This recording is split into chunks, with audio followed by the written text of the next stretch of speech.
What a great introduction. I just want to say that we're talking about community engagement and the way to look at things differently. I have to say that my road to the Detroit Symphony Orchestra, and in particular the Detroit Opera, was through community engagement. It wasn't that I was the vice president of marketing for the Detroit Tigers and basically a neighbor to both institutions at Comerica Park, but because of my passion and my community engagement. I actually was a fundraising chair for a group of women called the Links, which is a national black women's organization. We were doing a fundraiser trying to work with Wayne to see if we could buy out the house when Misty Copeland was coming in the American Ballet Theater.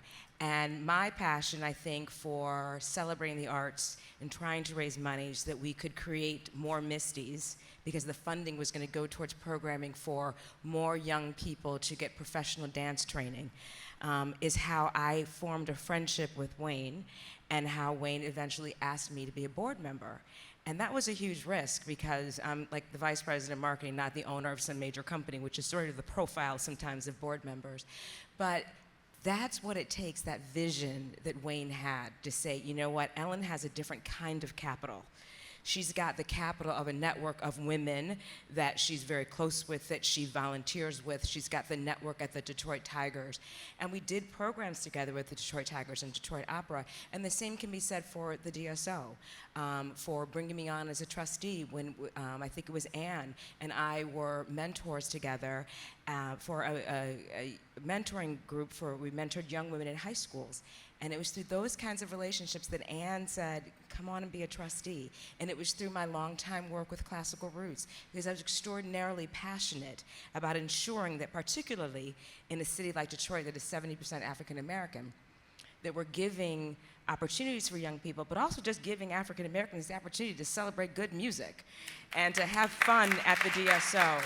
So it was through that passion that I was a trustee, and then Eric became a member, a new sort of board member. So that's what's really important about looking at things differently and not necessarily seeing things the way you always see things. That's how we'll all change. And now I'm changing because I've gone from working for a sports team to working for a nonprofit. So hello, I'm learning a lot. But I just wanted to make sure that I shared that perspective, and to thank Eric and to thank Wayne in particular, for really taught me how to be a board member, and so I'm totally grateful. Thank you. Okay, you don't want to hear about me anymore. You want to hear from your peers. So I'm going to call up Karisa Antonio, who's the Senior Director of Social Innovation and Learning at the Detroit Symphony Orchestra.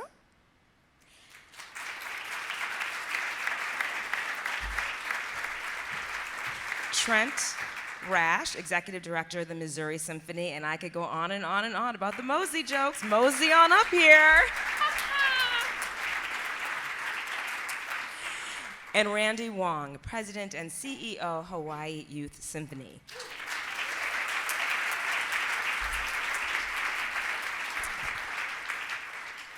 Welcome, welcome, welcome. I'm going to turn my mic off and turn it over to Karisa.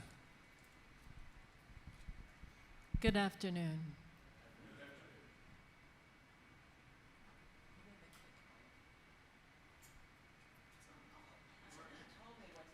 Kane to the rescue.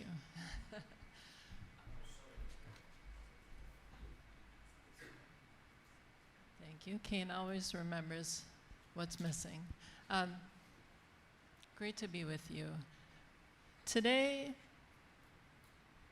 we're here to talk about how we can be more to more people. And what I have to say to you all is that we will not mean more to more people unless and until more people mean more to us. You know, in orchestras, we've spent a lot of time throughout our history focusing on a few people. And recently, we've tried to pay attention to a few more. But it's still really about us, isn't it? And so You know, we're not alone in this. We're not alone in using people as a means to an end. People as a means to an end to our bottom line, to our diversity, people as a means to an end to our reputation, or even our survival. We're not alone in this. We're not alone in taking this precious word of community and all the things that community can mean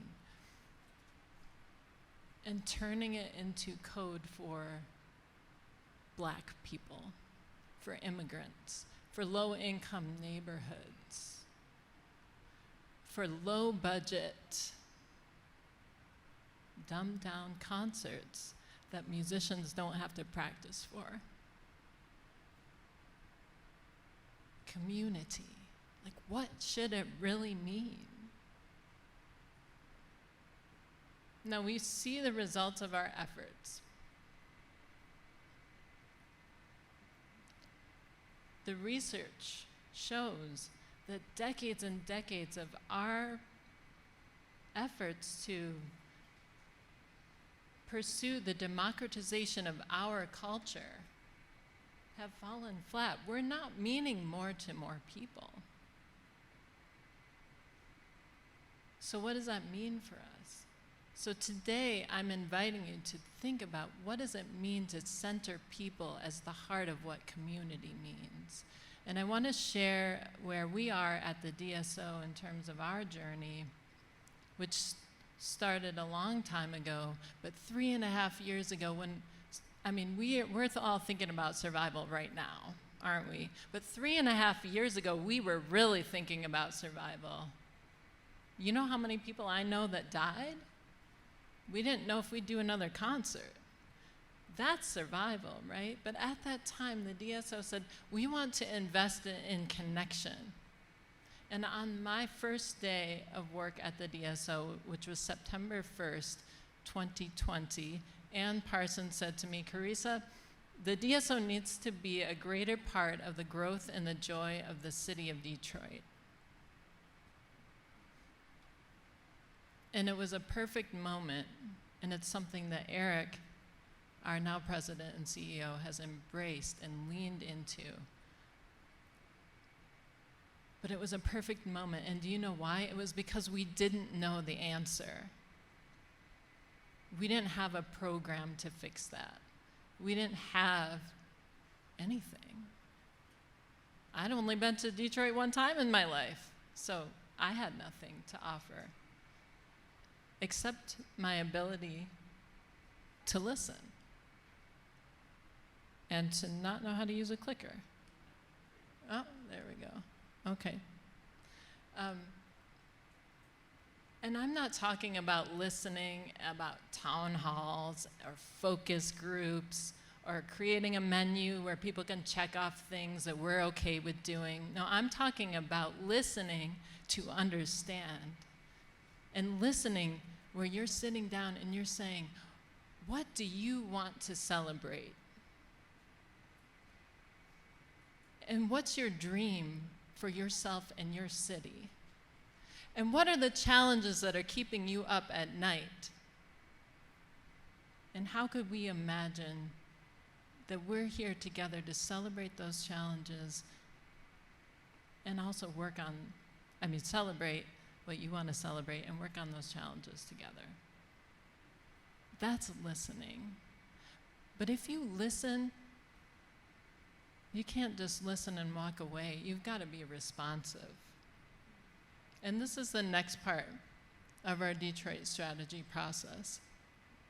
Responsiveness is not what I want to do with your idea. Responsiveness is what we have to do together. But particularly in Detroit, a city where Detroiters have been poked and prodded and studied and surveyed the hell out of. A city where people have dive-bombed Detroiters with programs that they never asked for. This is a city where responsiveness is needed And it can't be done alone. It needs to be through co-design and co-implementation, things done together. Because if you're building trust, you can't run away with someone else's dream. You've got to take that dream and you have to say, what are we going to do together? So those are the elements of our Detroit strategy. And there's one more element, which is evaluation. Now, I don't know about all of you, but I kind of hate the word evaluation because it's meant for me a lot of things where I'm like, well, you can't capture that magic. Like when people have that artistic experience, you can't capture that. But what I've come to understand is that we have the responsibility to understand the impact of our work.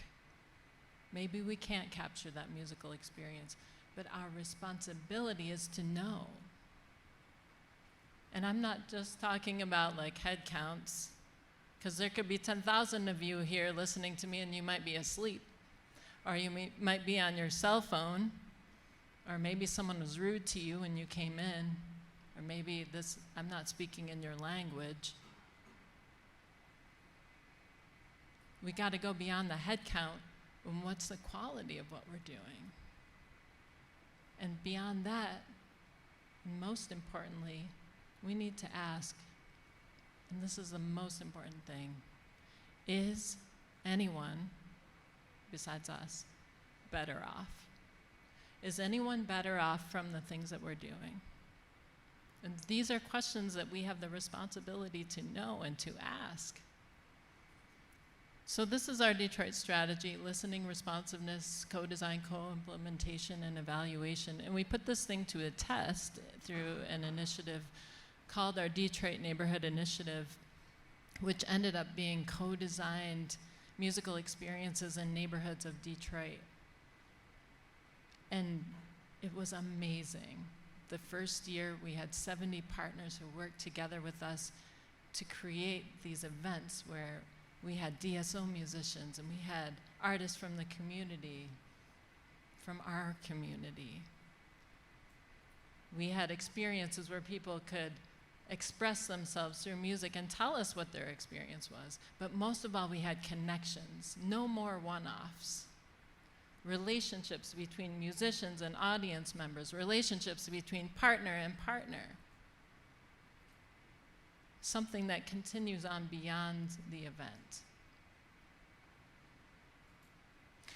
So I was really excited about how this first year went, and I was talking to Alan Brown, whom many of you may know, and I was so excited. I'm telling him all about this, and he's like, Karisa, that's so great. That's really great. And did you know that you're just playing in the sandbox outside the castle?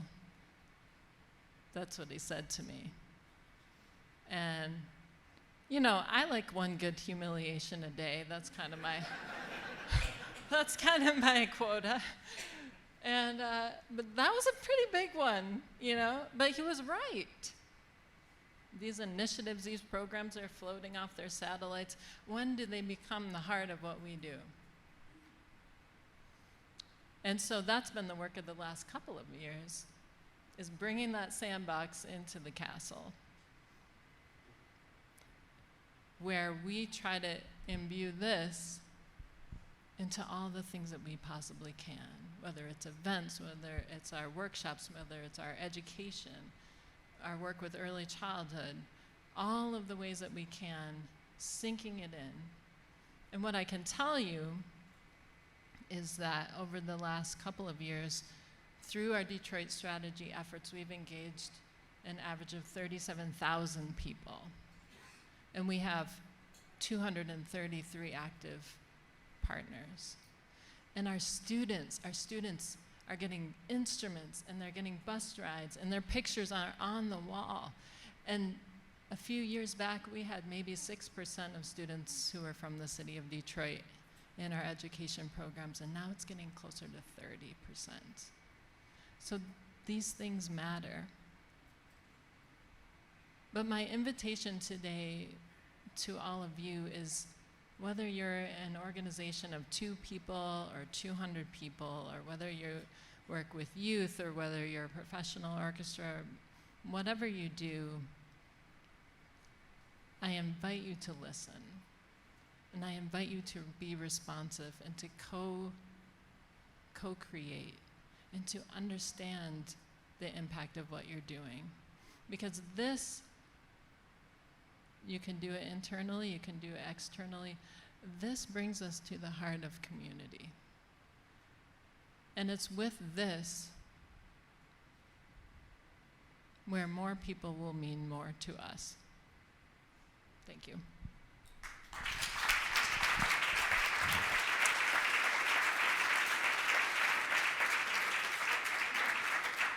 Thank you, Karisa. I have a few questions for you, and I'm going to throw you off with the first one because you've had a chance to see some of them, but I'm going to ask you something totally that I just thought about.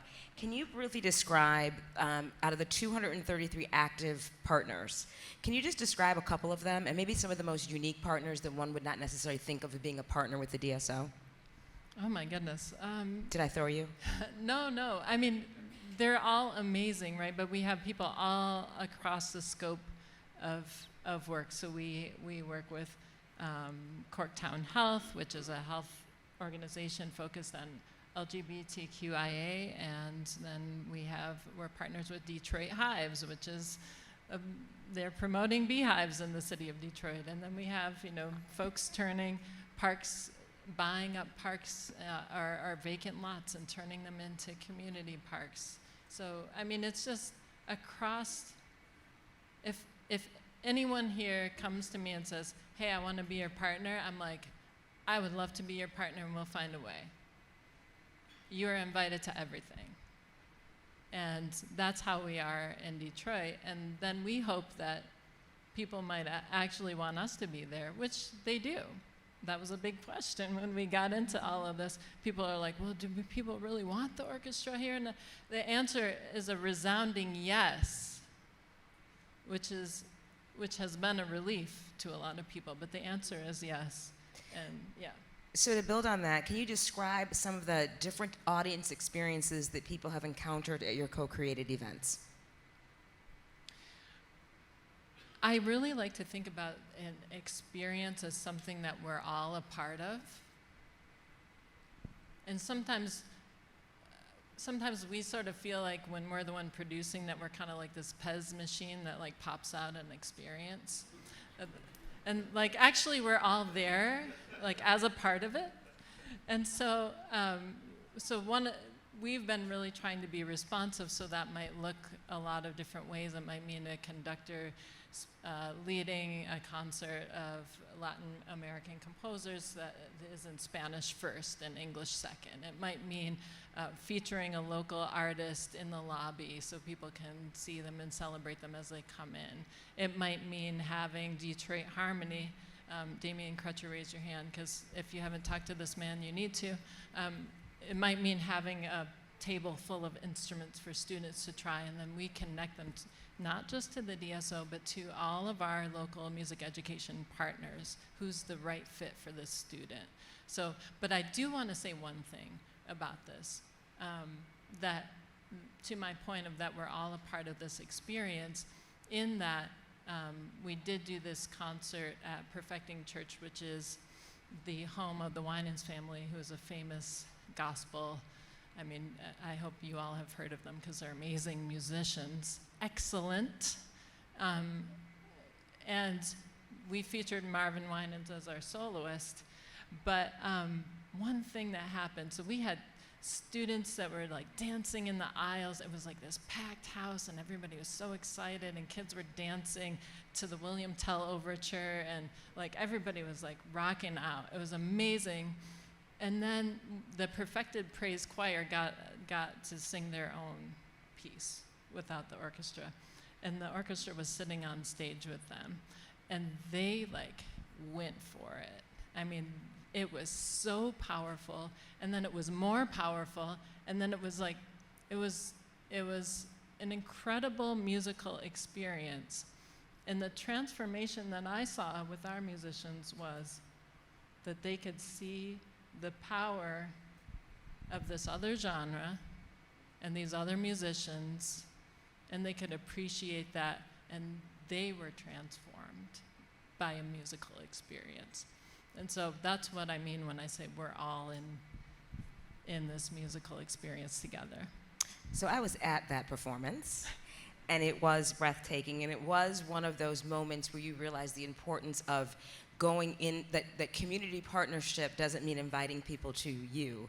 It means going in and also going in an authentic way, because what the Winans mean to the city of Detroit, and what spiritual, and how many wonderful musicians started their careers in the church, you know, either singing or performing. And so it was a breathtaking and brilliant night. And to see those kids get excited about kids and adults and senior citizens getting excited about the DSO performing the 1812 Overture live in their church, in their community, was breathtaking.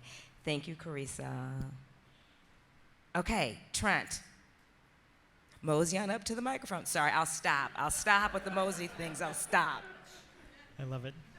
Thank you. First of all, I just want to say what an honor it is to be up here representing the level 7 and 8 orchestras. Yes, to my friends out there.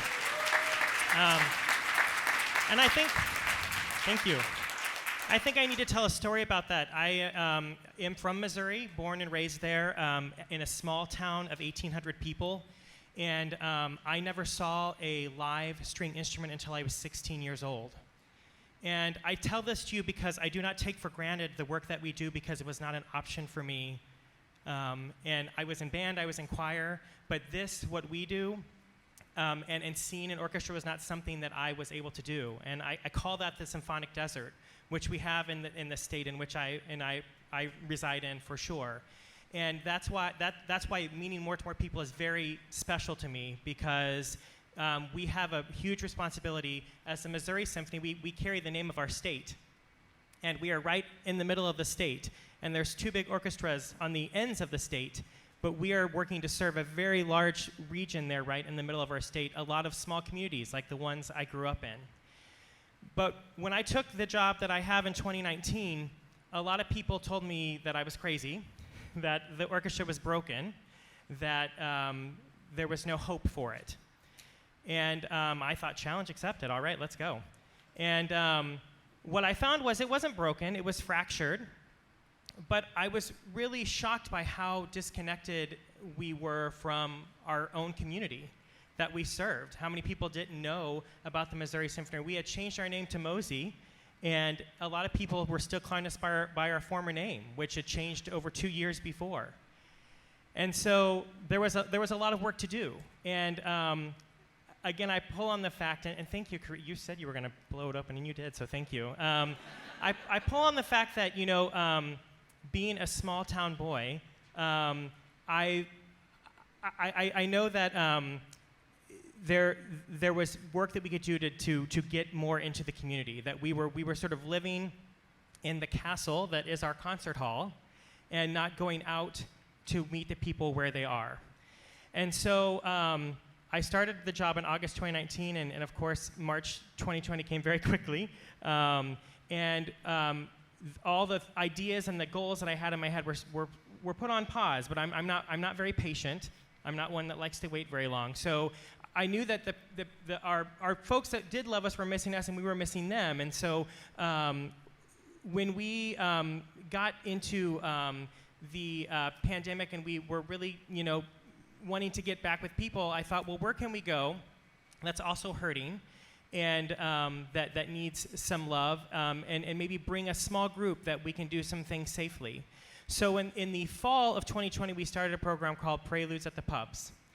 And this was a program where we took small instrumental groups, string quartets, brass quintet, flute and harp duo, and we went to, in our downtown area where we reside, we went to bars and restaurants that were really hurting as well, and that needed help. And so we said, hey, what's a day that would be a great day we could come on a happy hour, and maybe we could get some people to come and patronize you and hear some music? And they were like, Tuesday.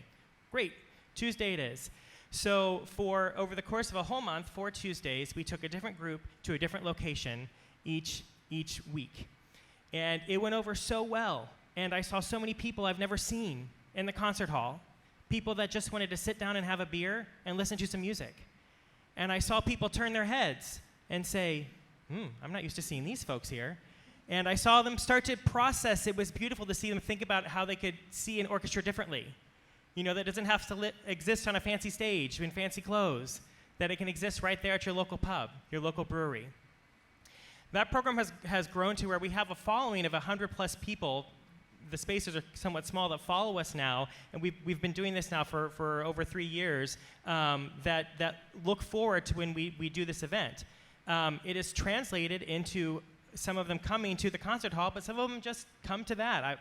Old Bill, he just comes and sits and watches what we're doing at Gunter Hans or at Broadway Brewery, two of our local places, and that's just what he does to enjoy the symphony in his own way.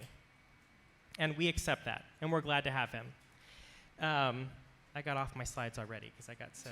But so 3 years ago, we were really wanting to get in touch with our Black community, and we started a program with a local Reverend James Gray. He just called me the other day, actually, and I said, Reverend Gray, what can we do? How can we help you? And he said, well, what if I'm thinking about starting this Juneteenth celebration. Would you be a part of the Juneteenth celebration? So for 3 years, we did a Juneteenth concert in June. That has turned out not to work very well for us because of how close it is to something we do in the summer. So this year, we pivoted, and one of my board members said, hey, I have this person that would really love for us to do something in your Black History Month. I said, great. What do you want to do? So we got our music director on board, and we're doing this Requiem for the Enslaved, which is a piece by Carlos Simon, a current contemporary Black composer, a beautiful, beautiful piece that uses spoken word. And our spoken word artist is the Dr. Reverend Clyde Ruffin, who was the longtime theater chair at the Mizzou, our flagship college that's in Columbia. He also is the pastor of the Second Missionary Baptist Church, which was formed by freed slaves in 1866 and is a very historic church in our community. And I said, Reverend Ruffin, could we come? Would you be in this concert? Would you host this in your beautiful church? And he said yes. And so later, not this month yet, but in the middle of February, we're doing this concert over 2 nights in that church, and we are so honored and humbled. And his congregation has already been so supportive, speaking of meeting people where they are. The people that I've gotten to know in that church are so beautiful that we were inspired that before the concert, before the piece, we're actually having a panel discussion of 2 individuals in their 80s and their lived Black experiences in Columbia. They went to the segregated high school, which is now no longer segregated, Douglas High School. They will be speaking. We'll have a local historian talk about the history of the Black experience in Columbia. And we're calling this a memorial and reconciliatory concert, so we can help come to terms with how that's been for this community in our area. And this is how we're trying to mean more to more people. So, Randy, I made Randy hungry. I was inspired. This I can credit to the league. I was inspired at last year's Midwinter's manager meeting. We were in David Geffen Hall in the mezzanine area, and we were talking about how our concerts have to be just more than people coming, sitting down, watching a concert, and going home. That just does not work. We're competing with people's couches. That just cannot work now coming after the pandemic. We have to think of something different. So I immediately went home, and being a smaller orchestra, we can do things rather quickly, which is fun. And I said to my music director, what can we do? What can we create that is going to be a more interactive experiences for people in a more intimate setting? So we came up with Sound Bites, a music culinary experience. So what we do is we pair a local celebrity chef with our music director. And last year we chose Vivaldi's 4 Seasons, and each season or movement had a particular course that was inspired by that season. So the chef would speak about why he chose what the people were about to eat, and then the people in attendance would eat that course while they were listening to that particular movement. So we were creating a very immersive sensory experience. This year it's called Where Jazz Meets Baroque, and we're talking about the correlation between Baroque music and jazz music. So we will have a chamber ensemble and a acclaimed jazz trio, and they will be performing at different times along with another catered meal. But again, this is a way that we're trying to meet people who maybe just don't want to sit there, but want something active to do. And we were sold out last year. We're looking to do the same this year as well. This I already talked about because I got so excited about it, but this is the Preludes at the Pubs. This is an example of what we did with that, and we're really excited to continue that program. We have a conservatory. When we were founded in 1970, our founder and first conductor, Hugo Vianello, he really founded the Missouri Symphony actually because there was a need for symphonic music education in our community. So we kind of got away from that, but in 2007 we came back to it. And we work very closely with our school district to make sure that we are asking them, what are you not able to offer that we can offer? So that we are enriching what you're doing and we're not trying to compete with you and the students. So unfortunately in our school district, there can only be strings in the orchestras. It's not the full symphonic experience. So we are able to offer the full symphonic experience for these musicians, and it's always fun because there'll be string players who have never tuned to an oboe before. And so we are preparing the next round of musicians to be able to come and to be able to play. I'm very pleased that we also have some wonderful donors that have created a very robust scholarship program for this, so that we can find maybe new students that feel that have barriers to instruments and lessons, and being able to thinking about the whole musician and that whole musician experience. How can we help students to be able to be a part of that and to close that gap? And we have a very robust scholarship program that allows us to do that. This actually takes place at the local, at Mizzou in their new Singfield Music Center. So students are able to also be in a really wonderful musical setting where this can happen. And I guess my last piece is all of these things I've mentioned, none of them take place in our concert hall. Not one of them. Yes, we have concerts in our concert hall, but we do many things outside intentionally because we want to meet people where they are, where they feel safe, because only then are they going to want to come and be where we are. Thank you. Oh my gosh.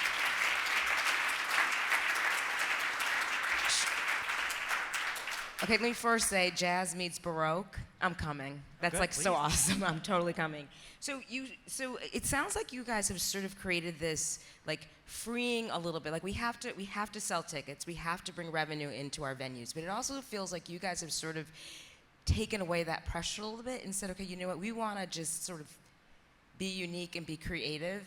Do you think that these efforts are bringing people into your hall?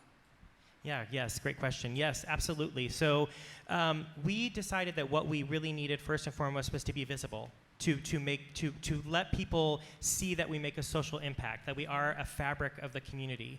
And all of these efforts I've mentioned have translated into more people coming into the concert hall because they see us in places where they've never seen us before. And so because we're willing to take a chance on them, we have seen people come and take a chance on us.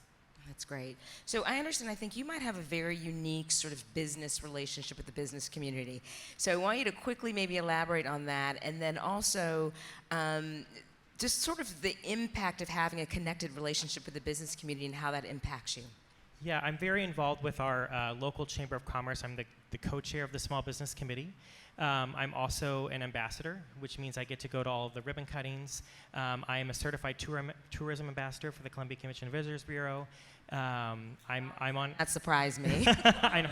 Me, not talking. Yeah, I love talking to people. I am on some boards. I am a local MC. I MC a lot of events for other nonprofits. I'm not afraid to do that. I don't think that's a conflict of interest. I think that only helps me. All of those things I do is an extension of Mosey. So me investing in that way is seen, I wear my Mosey pin everywhere, is seen as an extension of the Missouri Symphony investing in the community. And I can tell you one prime example. There was a bank that had been longtime supporters of us, and they had kind of fallen away before I had the job. And since I've been the co-chair of the Small Business Committee, one of their employees is a member of the committee. And she said, why aren't we supporting you? I said, that's a great question. How about you? Who can I get in front of? Who can you get me in front of? She got me in front of the president. Turns out he plays the saxophone. So, and since then, now for the past 2 years, they have been the sponsor of our annual Young Artist Concerto competition. So that's a prime example. That's fantastic. Thank you, Trent. That was wonderful. Thank you. Thank you. Okay, Randy, it's on you. And don't forget to click. Okay. All right, aloha. How are you all doing? It's great. Okay, thank you. Thanks for waiting to my part. So I'm the president and CEO of Hawaii Youth Symphony, and I'm here to tell you about something that we're doing. I think that is very much in concert with the other things, other strategies I've heard today, which is really, community building and community engagement.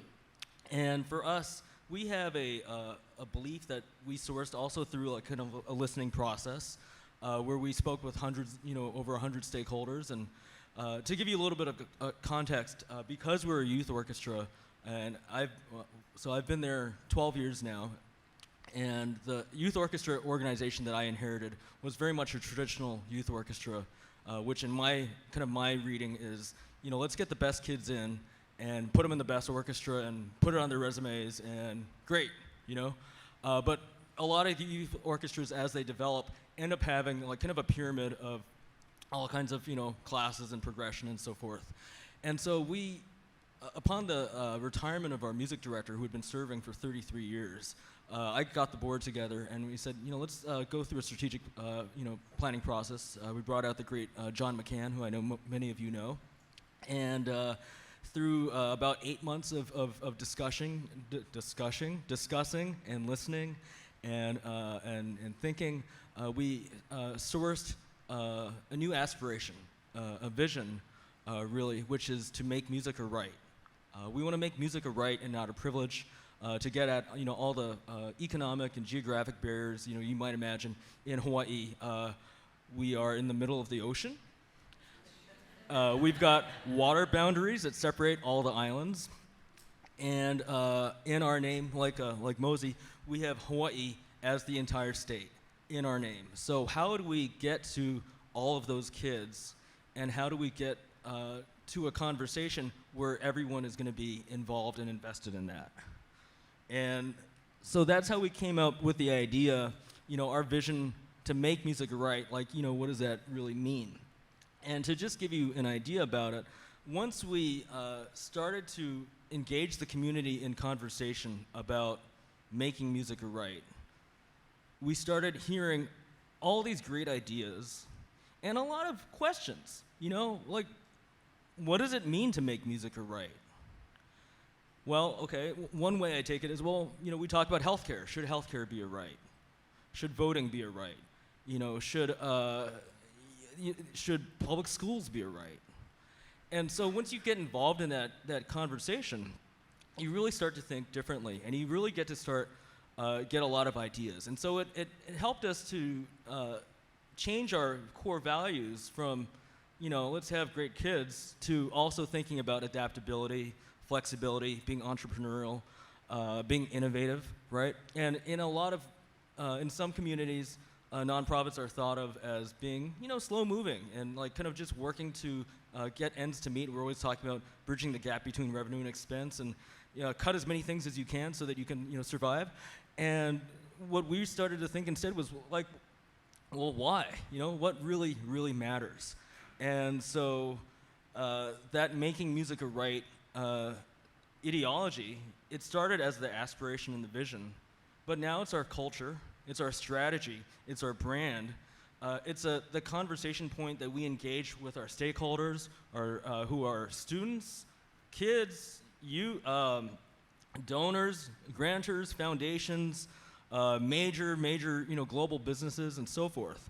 And one thing that we did was we brought in Nejin Lee from the league to talk with our students about what their role in advocacy could be. Because one thing that we know, is that when you ask a orchestral musician, what do you like about music? Usually the answer that you get is something related to all the great things that they did, the camps, the festivals, the conservatories, the awards, all that stuff. That's why they love music. But really, like, what is it about music that you like? Like, is it the opportunities that it gives you, the opportunity to travel, or to connect with other people, or to have a chance to reflect and be outside of the present day situation?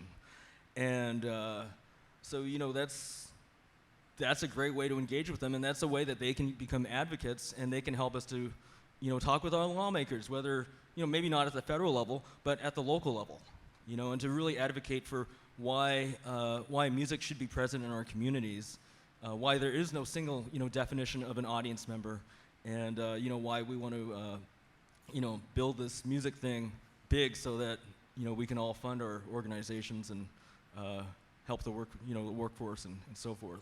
So that whole thing really drives our strategy. And so on the slide you can see we've got 800 kids from all over the state, and so that means that I have to fly them in to Oahu, where we're based, and we reimburse the air travel so that they can come every week or every other week to participate in the rehearsal, not just for the concert, because we want it to be an equitable experience and you bring them into the process of the educational process. We have all sorts of concerts and classes, and so we're busy 52 weeks a year. We got over 50 concerts, over 13 ensembles. In terms of fundraising strategy, because we're making music right, that means that our earned revenue, which is ticket sales and tuition, is going to be really low, because we don't want people to have to pay to be in the program, because we want to make it right. So therefore, everything else has to be contributed. And what does that mean for, you're not going to do it over just grants, so you got to get contributions, and it drives the corporate fundraising strategy. In fact, if you take a look at the QR, there's 2 QRs there. The first one on the left goes to our vision highlight at our Instagram, and that's pretty awesome. We got a great team doing that. On the right, though, we've got an hour-long TV special that we produced, and the whole idea was let's get more eyeballs on the vision, or get more eyeballs on what we're doing. And so over the last 3 years, we put on broadcast TV, all the NBC, CBS, ABC affiliates. We've had close to 1 million eyeballs over 3 years looking at what HYS is all about, and we never would have had that in a gala. So anyway, that also opens obvious doors for fundraising and so forth. And yeah, that's making music right.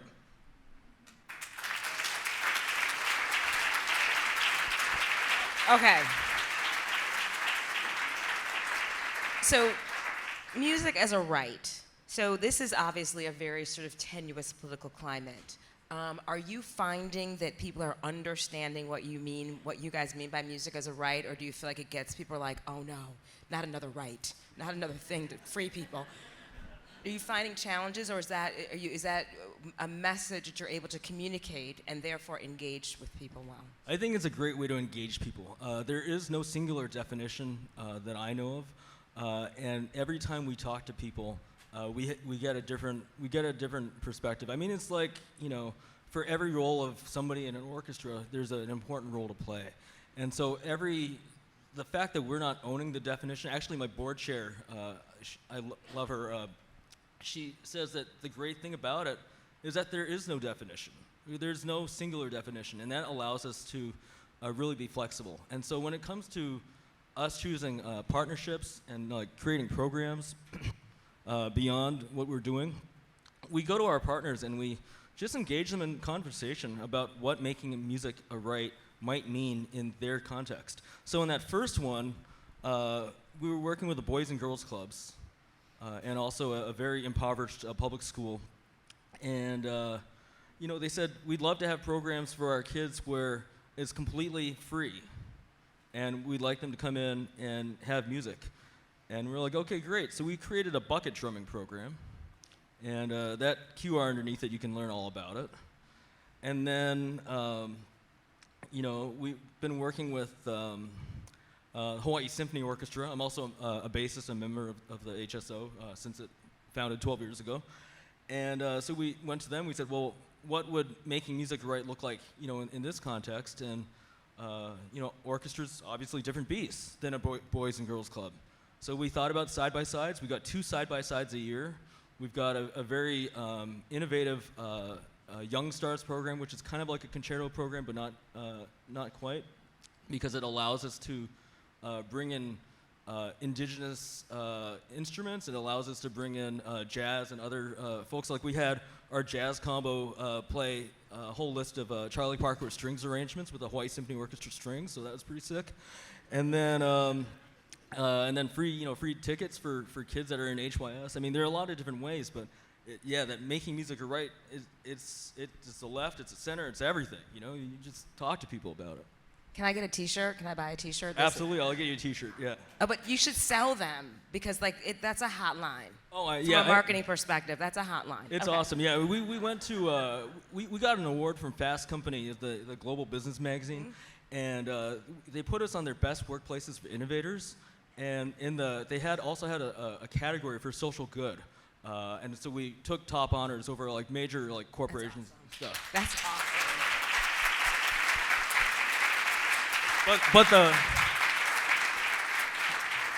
the reason why I mention it is that the way that we got that was us just talking to people about making music right. And so these editors had never heard of that strategy. Now, of course, among orchestras and youth orchestras, there are a lot of folks here in this room whose organizations are champions at essentially making music right. But we just told them, That's awesome. and that's. It's fantastic. I just have to ask one quick follow-up question.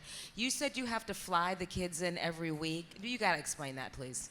Yeah. So we live in Honolulu, and the kids from the other islands, they come from Kauai, Maui, Molokai, Hawaii Island, and they got to fly in, and it's the whole thing. You got to go through TSA and everything, and so it's a real interesting. I think it's evidence of the commitment that they want to make to music, and it's